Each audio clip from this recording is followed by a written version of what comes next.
Should you start another location? It's easier than you think. It's just you got to have the right offers that meet the needs that they have, not just workouts. You're going to start to scale. You're going to start to get leverage. Do it the right way. Welcome to Gym Owner Freedom. I am Scott Carpenter, and I am a former broke, struggling, frustrated, and overworked gym owner that felt stuck no matter what I did to try and improve the business. Once I realized that the answer wasn't what I thought it was, just getting more clients, and after really doing the math on acquisition and churn rates, I realized I wasn't even playing a winnable game to begin with. With my current price structure, mathematically, there was no way I could afford to pay my staff so I could scale up and out of the business, that I could have the time, the money, the impact, and the freedom that I always knew I was capable of. Once I learned how to add value by selling transformational programs to people who needed more than just workouts, everything changed in my life. Today, I own 6 gyms that all run without me, and I am free to pursue my passion projects and work just because I love to, not because I have to. And if that's a goal that we mutually share together, then this is the show for you. I'm going to teach you the framework to make way more money with less clients and open up a world of possibilities to you. Subscribe, leave a review, and tune in every week. It'll change your life. I promise you that.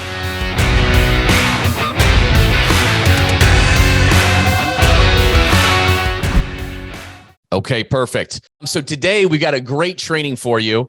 This is something that a lot of people have struggled with before, and it's multiple locations. And I have 6. I'm currently negotiating and putting together a deal for a 7th, in which case I'm really just the investor. Obviously, we're taking my systems, my expertise, and my coaching and putting it in there, but I'm actually building the 7th location as an investor. So I'm not going to be operating or responsible for any of it. This is a certain level that a lot of you would like to get to, where you can leverage your expertise and your IP to grow. But we're going to start and talk about my journey with 6 locations, because I have done this and screwed it up and nearly went bankrupt a few times. And I don't want that for you. So I'll share the screen and kind of what we're going to go over today. And you're going to really want to watch the full thing. If you have to get off early, we can send you the recording, but we're going to have Q&A at the end of this. So that's going to be really important. If you can make that, would be fantastic. All right. We got the right screen being shared right now. So yeah, we're going to talk about how to scale these multiple locations without risking everything. You do not need to make the same mistakes that I have made. And again, I'm coming to you live every single Thursday at 12 p.m. PST. Okay. So throw this in the calendar, because these aren't bullshit trainings that we're going to do. We're actually going to do things that are tactical, that you can take action on, whether now or it's what you're going to do next. And so I'm going to show you exactly what I have done over the course of the last decade to allow myself to have early retirement in my 30s. And I say early retirement because I still work, because I love to, but I get to choose the things that I want to do because they're really important to me. And I don't have to do it because I have to make money. And that is an unbelievable place to be. I know a lot of you want to be there as well. So that's why I do it. So first off, this is what we're going to cover. Should you start another location? Then what is that winning structure for your next location that'll help you maximize your leverage and really minimize your risk, which is, let's face it, that's the bottleneck, guys. It's not just the cash. It's also your time, because you might have a personal guarantee on that location. You might have to throw out a lot of money, and yeah, that could get you in a bad situation. But if you lose your GM over there or something and you've got to go in, a lot of us, if we're not working full-time in our businesses, we don't want to go back to that. So that fear of having to go back to working 40, 50 hours in a location is terrifying. So what we do is we shut down, we stop growing. Okay. And hey, if all your needs are being met where you're at, don't even worry about it. Don't even think about it. But some of you really do want to do another location. You just don't know how, or you don't have fundamentals in place, or you don't know the structure to minimize these risks. So we're going to talk about that. And then we're also going to talk about how to really make it winnable, replicable, scalable, simple. So you can really recover your time on this thing, right? And then we're going to take your questions and answers. So questions and answers that you guys have, you can fire them off anytime in the comments. And when I get done, we're going to go over that. So, and it can be anything. So let's get right into it. So should you start another location? This is a question that you really want to answer first. To give you some background, when I did this, and within 2 years of me starting my first location, I had 4 locations. And this was stupid. Okay. You like, how did you even do that? I had no money. I was making no money. I just got clever at putting together deals and doing seller financing and rebrand. Like I blew up too quickly to multiple locations before I was ready. Bottom line, I was an idiot. My eyes were bigger than my stomach, you could say, at this point. And my idea of success was like growing multiple locations, even though I didn't have the systems or structure in place. And as a result, for the next like 4 years, I struggled like crazy. And really, if I didn't catch a couple breaks with some amazing people on my staff who later became partners with Dave and Ron, Matt, Becky, like I would have probably been out of business. I caught some really lucky breaks. I was also very stubborn. And I also had to roll up my sleeves and work 60 hours a week plus during the thick of it. So I don't want you to be in that situation. So first, should you start another location? A lot of you guys are familiar with Rich Dad, Poor Dad, right? Robert Kiyosaki. And there's the cash flow quadrant. There's 4 ways to make money. One is an employee. You have a job. Nobody watching this is in that quadrant right now. Okay. A lot of you might have a location, but you're still really in the S bucket, the self-employed bucket. And it's because you're probably on the training floor, right? You're probably also doing sales. You're probably also doing management. And if you left and exited, the place would fall apart. So yeah, you're starting to get leverage because most likely you have people on staff, but you're really still kind of stuck owning that job. And that's where a lot of people get stuck. And there's certain things you want to do to get out of that. And then the B quadrant, that's the business owner. This is where systems and people are giving you leverage. You're making money without it being reliant on you working full-time in there. Very few people have gotten completely out of their businesses. And then the last stage is the investor stage. This is where you can leverage your money, but also your network and also your expertise to make more money. Okay. And flowing through that is really where you want to go. This is what gives you freedom to be able to choose how you want to spend your time and how you want to make your money and not just do things because you have to survive and pay the bills. I have been through this entire journey, E to S to B to I. What does that look like for a gym owner? Okay. Well, a lot of you right now, you probably have already launched your business. A lot of times you're going to have problems because what you have right now is not scalable. You can't just take that and replicate it. You can't just drop it over there because a lot of you are reliant on volume and talent of you or your staff. You really need talented people. Volume is tough. And if you don't have the A players, you can't scale up or scale out of the business. So a lot of you guys need to not change your whole business model, but what you need to do is you need to make it less reliant on volume. For people who have bigger problems than more than just working out, which is most people, you need to have bigger solutions. You need to have high and mid-ticket offers. So that way you can make more money with less clients. Volume, the less people you need, the easier it is. If you're still group, that's fine. You're just going to have high and mid-ticket offers to meet people's needs on the mentorship and accountability end. So a lot of you have launched, but it might not be the perfect strategy. You need something that is simple, scalable. Okay. A lot of you are in the growth stage. You're growing, and cash flows. You're probably on the training floor at this point, right? And you're trying to scale out of certain roles, but you can't always do that effectively. You still have to make sure your revenue, your cash flow is good. Some of you are in the scaling aspect. This is where now you're maybe working part-time in the business. You're getting more leveraged with people. Okay. And now you have more options. So you do not want to think about going into a second location, a third location, unless you're firmly in 3. Okay. If you're still in 2 and you still need to really systematize things to increase your leverage points, that's where you really need to be. If you're not there yet, you need to stay in your first location. Once you're over here in 3, now you have options. In this, you're probably not on the training floor unless you really like to do it a few hours a week. You're mainly probably just doing sales and management stuff. Okay. You need to do that before considering it. Don't do what I did. It was stupid. Okay. And number 4, absolutely. Number 4 this is really about freedom. This is where you can really control your time and what you do with it. You have an abundance of money and you can really build and live your ideal lifestyle. This is where you can set it up as an investor like I am. Okay. So if you are in stages 1 or 2, do not think about a second location, but this training will be valuable because you'll know when and how to do it. Okay. If you're in 3 and 4, let's go. All right. So what I did when I grew to those locations, I was really firmly in launch and grow.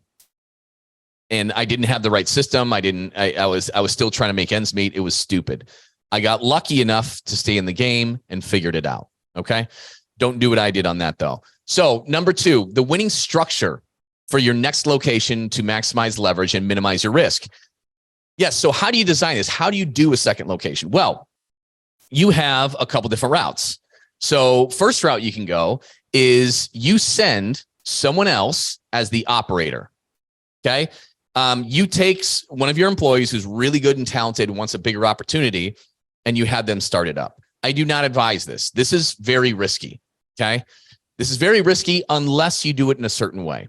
But the bottom line is typically what you have to do. You have to fill in for that person, or you have to get somebody to replace them. And what happens, because it's typically an A-level operator, now you're robbing Peter to pay Paul. So you're robbing from your first location to start at your second location. And that's not always the best way to do it. Okay. So that is one way that I don't really risk, that I don't recommend. So the second way is you go to the new location as the owner operator, right? You may or may not be, you might hire right away. So you're not really the one on the floor delivering the training or coaching. Maybe you're just doing sales and management. Maybe you're doing all of them. This is what I did. So I went from one location. And again, this was like 8 months later when I was negotiating to buy out a competitor. I had no money, nothing. But what I did is I left somebody behind. I went to the new place and did that. That's actually where I met Dave Best. A lot of you know him. He's my partner with PT Legends. He's incredible. He was an independent contractor paying rent to do his own personal training inside of that location. That's how we met. But I did that. And then once that got okay, I actually left that one to start up another one. And then what I did is I kind of did the last way you could do it. Find a partner. So finding a partner. So you start as the investor with an owner operator in place. Okay. And I'll explain that in a minute. But when you go to the new location as an owner operative, this can work. Okay. This can really work. You have more security, right? And this is what I did at my first, well, I would say locations 2 and 3 then, right? That's what I did there. Now you already have a lot of the systems that you can take and bring over, right? That's going to be very important. So this is really ideally the best way to do it if you can. But again, you've got to be firmly in scale, if not in freedom, before you start doing it like an investor. So here's the deal that I'm putting in place for this 7th gym. Because at the end of the day, I can't take more of that stuff on my plate. I can act as an advisor on a limited basis, but I don't want to worry about the books, anything at this point. Because when you start getting more and more leverage and you start getting into this I quadrant, you can leverage your time, your expertise, and your capital to generate more money, and everybody wins. So in this case, what you're going to do is you are going to train somebody to take over whatever roles you're doing in your first place. Okay. Then you're going to move to the second place, get in it, roll up your sleeves and do it. And once you get yourself out of that, right, you start scaling on that location, you grow the location, you grow it, then you scale it, then you can exit it and start another location. So that's what I did multiple times until I became the investor with an owner operator in place. Now there's a lot of ways you can screw this thing up. And I have had it where my owner operator has vanished. There are certainly wrong ways to go about this that can really handicap you. So let's take, for instance, my 4th location. I partnered with somebody that I kind of knew. My mistake is I didn't know him enough. He just wasn't the guy. he was not an entrepreneur mindset, and he never got that place off the ground. And there was conflicts of interest. So he had probably $8,000 to $10,000 in revenue of his own. Okay. And we let that be separate from the business. And he was responsible for owning and operating the business, but he got paid solely off of that. Well, that creates a conflict of interest, because what did he mind? Well, he's getting 100% of the other stuff. So that's what he minded. And that was what he was very protective of, and he wasn't great at the rest of the business. And eventually we got a different owner operator in, Matt and Becky. They took it and they blew that thing up. Okay. But here's how I'm doing with my 7th location. So I'm doing a 40-60 split. Because what is the big challenge? If you've got somebody who wants to start up a new place, what's the big challenge? Okay. You've got the expertise. You probably have the cash flow and the capital to start this up. Let's say you got somebody that's an amazing guy. They are meant for this.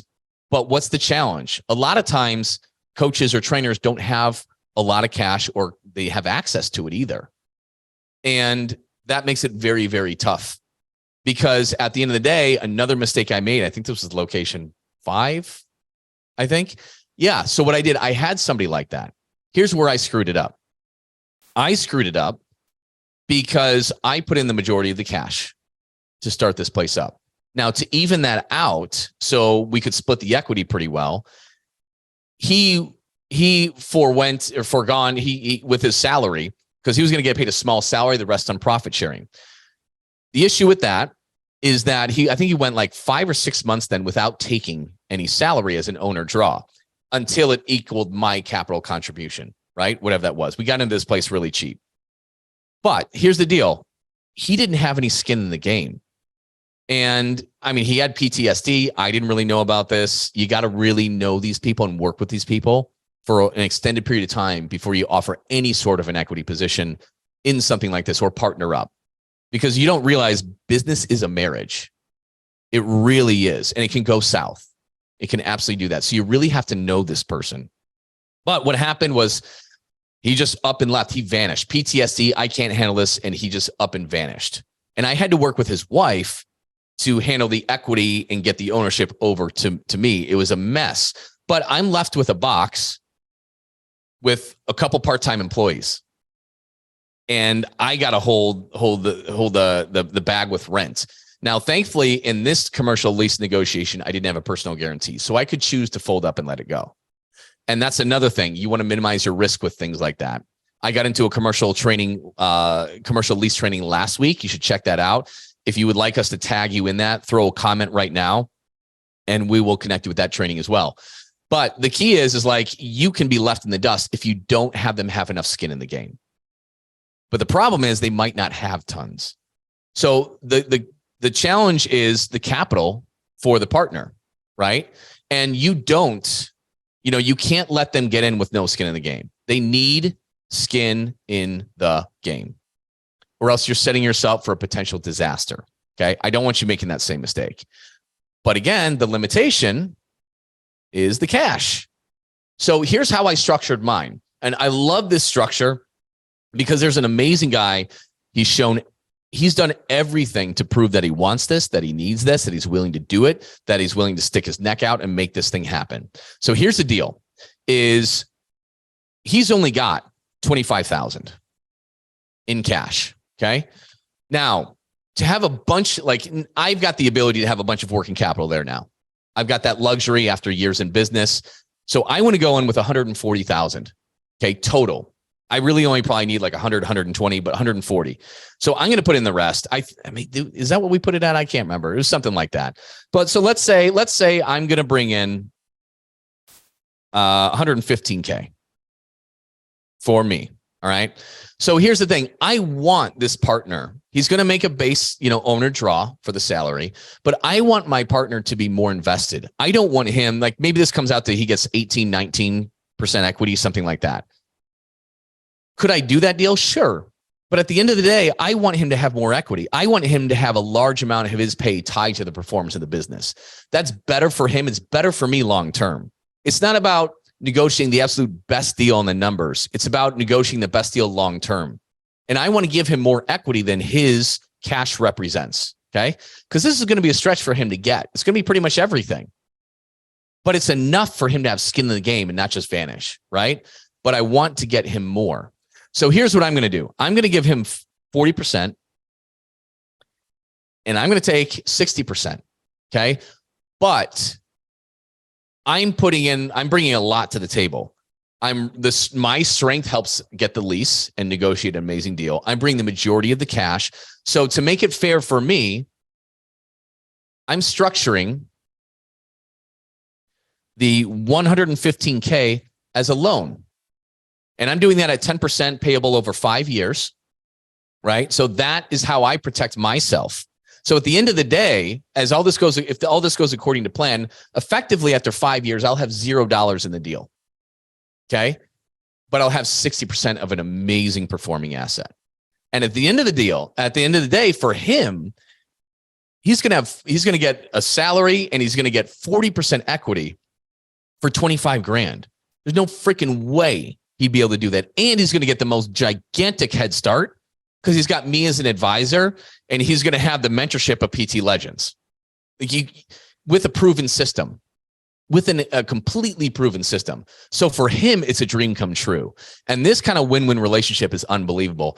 And if he gets this thing going how it needs to, as he moves along to the point where he's going to be growing this thing, right? Then the revenues and the cash flows will support him hiring and moving himself out of roles as he scales. As he scales, he's making more money, right? If we look at this with time and systems, right? So once he gets to that point, now he's got the decision, hey, do I want to do another location? And guess what? I am happy to fund another location with this deal. And everybody's going to win. So this is a fantastic way to go about it. Now, a word if you are the one going, because a lot of you aren't at that place yet. Okay. Some of you are. That's a great way to go. Some of you need to replace yourself in your first location, move on to a second location, right? One thing that I'm going to add on that one is that, and this is something that I did because I have not always been in this freedom bucket, right? So what I had to do at this point, one thing that was great is you can have, if you've got somebody, if you've got a GM that is partner worthy, and you need to know them for a while. You need to see how they act over a period of years. The trust is huge. It's a marriage. You can have them buy in for a minority share. And they'll give up a chunk of money, but you can use like a 4x or 4x EBITDA on it. So whatever your business profits, multiply it by 4. That's a good valuation. And then they can buy in on that. Now, here's the cool thing is like they'll get all their money back. At that math, they'll get their money back in 4 years. That's a 25% return on their cash. Tell me where you can get that. So it's a really good deal for them. And they're investing in the business. So now they have skin in the game. That helps you sleep easier. Because the big fear is, hey, what if I go into a second location and I lose my GM at the first? This guy's amazing. Well, if they're that amazing, they may want equity too. They may want to have their own place one day. Well, what if you guys are stronger together than apart? Bottom line, you can do more together than you can do separately. And so when you structure this where you can do that, everybody wins. Everybody has more security. Everybody has a competitive advantage because you guys are doing this together rather than separately.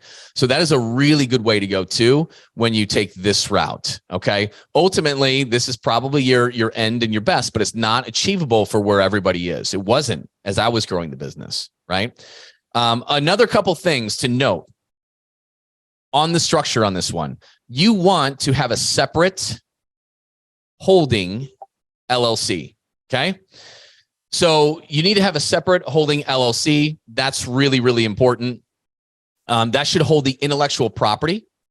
That should hold the intellectual property of your brand. And you should have each location pay to use the systems and the IP. Might be just $1,000 a month, but you want to separate that because if you have different ownership at different individual locations, what you built, the systems and the IP and the brand recognition, that needs to be accounted for as well. And when you create a separate holding LLC, quite often, this may be taxed as an S corp for tax purposes. So that's going to be really important as well. That'll give you a lot of tax breaks as you start building and growing this thing. So let's see, what else do I want on this? Oh, the personal guarantee on the lease. I have another training on commercial leases that you might want to check out as well. But if you can get the personal guarantee off or limit it just to a few years, that's going to be incredibly helpful. So yeah, those are main things for the structure of how you want to do this. If you need help, you can always comment advice below. We'd be happy to hop on. Josh Price, he's our PT Legends advisor. He'd be happy to hop on and go over some of the finer details with you. So how to make it winnable, replicable, scalable, and resistant to market changes. So COVID threw a wrench into things. It has made certain things and certain models really challenging. Now, you can have a large group model, okay? You can have a small group. You can have a semi. You can have an overlapping PT. You can have a one-on-one PT. You can have a lot of different models that can work. Okay. You don't necessarily need to change that. But what I want you to think, and I want you to challenge to think about, is what would you do differently if you had to start all over again? I've had it all. I've had large group. I've had semi. I've had one-on-one. I have changed these things, and it's hard to do it once it's going. But now that you have the opportunity to start a second location, you can just do it right and make those adjustments. One thing, no matter what your game is, like I'm not a large group guy. I don't like it. I have a lot of gym owner clients who crush it with large group though. Okay. I just don't enjoy it. I like going small space, low overhead, huge profitability. But regardless of what it is, you need to do one key fundamental thing is you need to solve bigger problems. A lot of you just give workouts. And hey, some people are coming in for workouts for sure. Most people are not. Most people are coming in because they want the benefits of workouts. They want the benefits of workouts. So that's the big thing is you need to have a solution for that. Some people have nutrition coaching. Most of you are not selling it very well effectively, or it's one of your big profit centers. So here's how you do it. Like this goes to some of you need to go back and reevaluate your systems. Is it simple, scalable? Do you have to rely on bringing in 150 or 200 members? That's hard post-pandemic, really hard. So, I mean, really the easiest way to do this, guys, is having 3 different offers. So, and ignore these numbers because they might not fit depending on what model yours is. In fact, I'm just going to delete them. Okay. But you should have basically a high ticket offer. This is for people who need a lot of help. They need a mentorship. They need somebody to take them by the hand and show them how to build a healthy life. Okay. Then you should have a mid-ticket offer. This is something that's going to be nutrition and accountability. Now you should sell these 2, mentorship or nutrition and accountability, about 80% of the time. You are going to have people who just want to come in, move, and sweat. That's your commodity offer. That's what everybody's doing. They're selling workouts. They're selling sessions, whether it's large group or semi or one-on-one. But the people who need help in other areas, you need to service them. Why this is so important is because this will bring in tons of extra money for no more clients. If you are relying on volume, you have a large group or a small group and you need a lot of members, good for you if it's working now. I know some people who are doing really well with that, but they have a great location. The other ones are struggling. And it's because the other one is just in a great location. It's got that perfect mixture of population density. They got the SEO going, lack of competition, whatever it is, boom, it's a unicorn. But they can't duplicate that at this location, this location, this location. Sometimes we just get lucky that, hey, shit just works out and we got a lot of abundance of lead flows, ads work really well, whatever it is. But it's hard to duplicate that everywhere. And the more people you have, the bigger space, the bigger overhead, the bigger risk, right? But no matter what your model is, guys, a lot of you just have number 3, you have your commodity workouts. But if you get good at selling 1 and 2, you can double your average client value with virtually no work.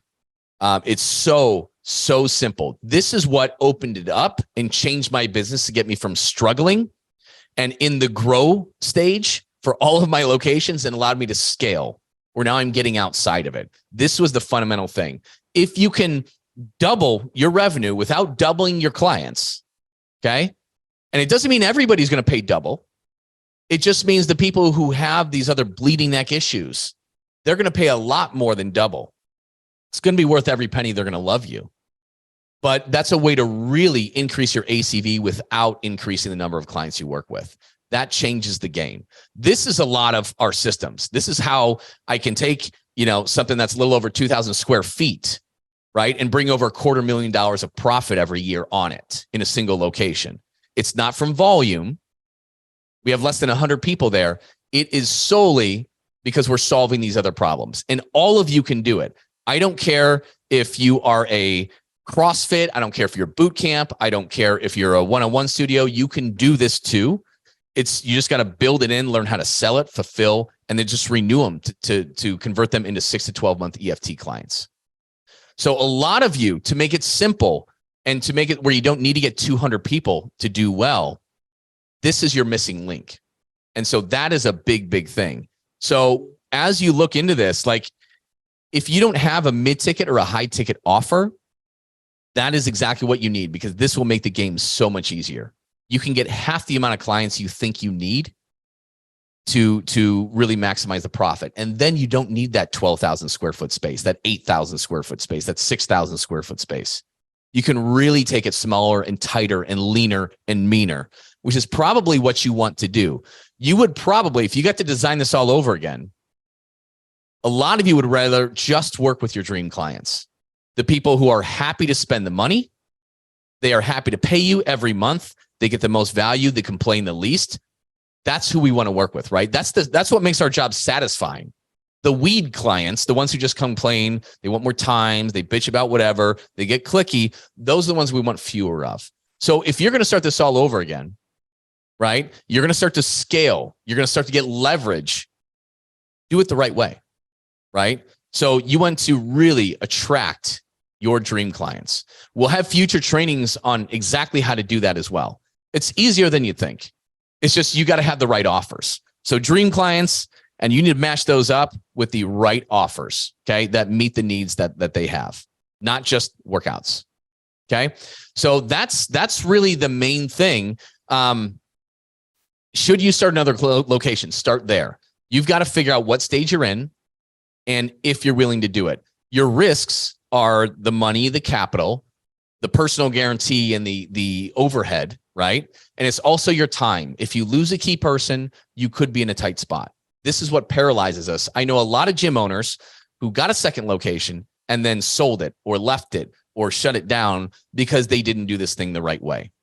A lot of times you need those right offers. It makes the job way easier when you need half the clients of your first location, okay? And then really you want to set it up the right way. I would recommend you going to the new location as the owner operator. You might not touch the training floor. That's cool, okay? But this will give you more security, right? You need somebody in place to let you do that. Maybe they want to buy in now or eventually. It's not a requisite, but it does strengthen your position and give you more security, right? The best way is really sending somebody else to do it as the investor though, right? Where there's skin in the game in both ways, right? And I sent you through that. No matter what you do, you want to have a holding S corp for your IP, and that pays a license to use it. And you want to try and negotiate that personal guarantee on the lease as much as you possibly can. So, yeah, if this was helpful, let me know, because we can do more detail on this in the future as well. So throw it in the comments if you found this valuable.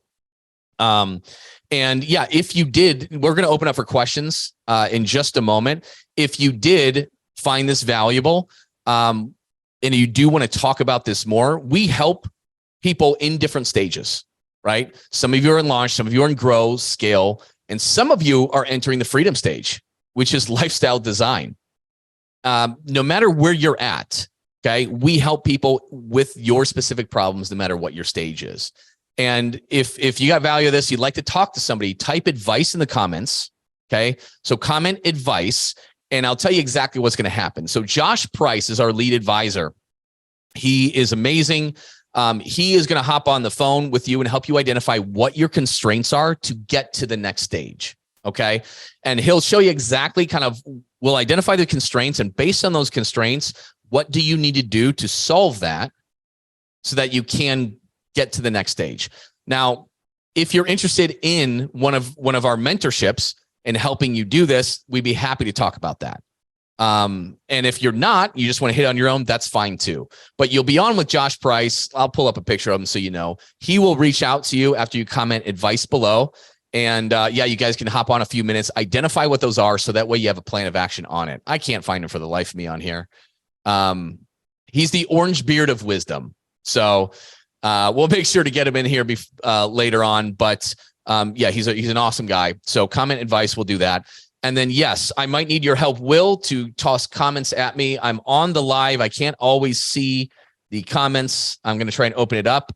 And I can also see it if you're on the webinar too. So I'm looking into it. Steven, this is helpful. Thank you. You're welcome, Steven. Good. And I've got some Q&As coming in here. So Joe, where does buying your building or another building fall into this? Good question. So that's something that you can do really in the scale or the freedom stage.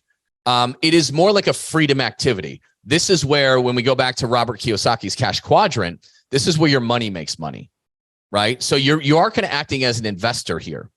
And it's a good way to do it. I've bought a building as well. That investment has paid off like crazy. Quite often you can buy it and your rent will be less than your actual mortgage, like if you were to pay that.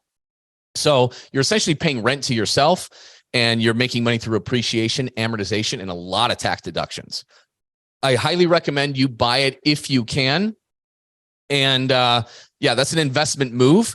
So you really want to do that in the scale or the freedom stage is where you want to be when doing that. It's possible if you got really great cash flow and grow and you've got great security, you can do it there too. So that's a move that you can actually do anywhere if it's the right thing. Now, I hopped on a call with another owner who's got an amazing concept that he wants to grow into multiple locations.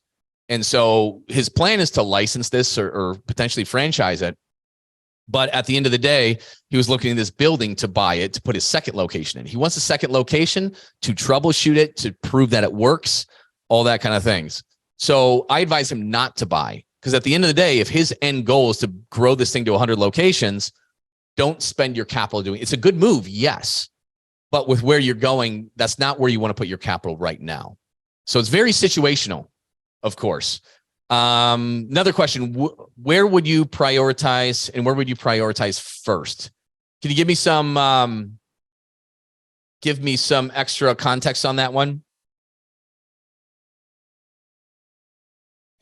And I think what you're referring to is, what would you prioritize in, let's see, where does buying or building another building? So building a building, that is a very long-term play. It actually takes a long time. Joe, I know you're in California. It takes forever to do things in California. Shout out to Austin and Cody. We just helped them get their personal training studio up and running in California, but the build out's horrendous. The permits are horrendous. You can build from the ground up, but if you do that, you're probably looking at a couple years. It's extremely expensive at the moment. It's usually cheaper to find a place and buy it. If you're building from the ground up too, you'll probably want to have additional units that you can rent out and offset that. It's a longer term project. If you're going to build, I want you being very stable, really into 3, probably into 4 at that point. And you got to zoom out, look at this on a global scale. On a cash flow scale, it's not going to make sense for you. On a long-term scale, it will. Let's see. We got some chats in there too. Boom. Can you walk how we found Brandon to run our location? Okay. Yes. So how did we get our guy to run our 7th location? So he actually was a client of ours. And he crushed it with our 63-day transformation. If you guys don't know what that is, that's how we fulfill our high ticket programs. So that is, we have a 9-week program designed to change people's lives. And it's our mentorship program. It's phenomenally effective. He went through this. He went through our program. It changed his life. He was a chef, I should say, working crazy hours, horrible hours too, nights, weekends, all that kind of stuff.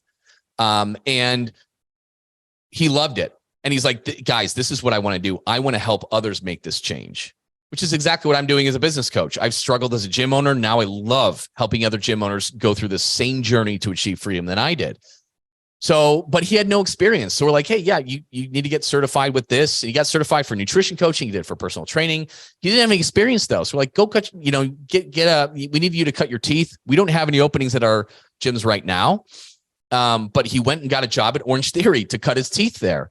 The dude's been incredible. And he's a workhorse. He's shown that he's willing to do it. Like he literally quit his job. He got multiple certifications. He walked into Orange Theory to get a job as a coach. He ended up getting a management position and he's been grinding away in there. He's proven to do the work every step of the way.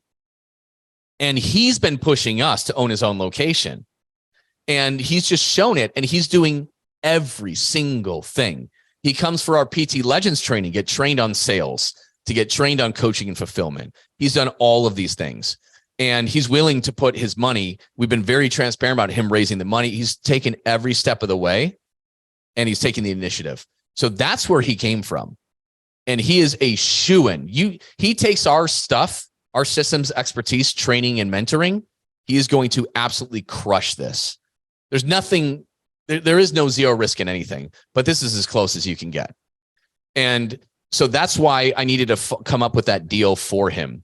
And it's an amazing deal for him. I don't think he's going to own one location. To be honest with you, I think he's going to own 2, 3, 4, 5 within the next several years. It's what you get if you get the shortcuts. You can do what I did in a decade. Like what I did in a decade, you can do in a matter of 3, 4 years now when you have the right recipe. So yeah, that's how we found Brandon. Great question. And I don't want to go over time, because we're right at it right now. So if you have any additional questions or anything like that, just type advice in the comments and Josh will reach out to you and we can troubleshoot your constraints where you're at and help move you along to get you to the next level where you can do multiple locations or you can scale up and out of your gym or have the option to. You might love working in your gym, but do you want to do it 40 or 50 hours? For most people, no. You should have the option to work as much or as little in your gym if you want, even if you want to stay with one location. So yes, hopefully that was extremely helpful. Comment, advice. We'd be happy to hop on a call and share our knowledge with you. Thanks a lot for watching. We will see you next week, Thursday, 12 p.m. PST. We'll see you there, guys. Thanks. Thanks for listening, everyone. If you are ready to start making an extra $10,000 a month or more this month, by making more money with less clients and create a consistent flow of high quality leads, you can learn about what it's like to work with me and how ridiculously affordable it is at CoachScottCarpenter.com. And if you got any value out of this episode, please pay it forward and leave a review for this show. It helps other gym owners find the answers to the huge problems that we all share. Thanks for listening, and we'll see you on the next episode.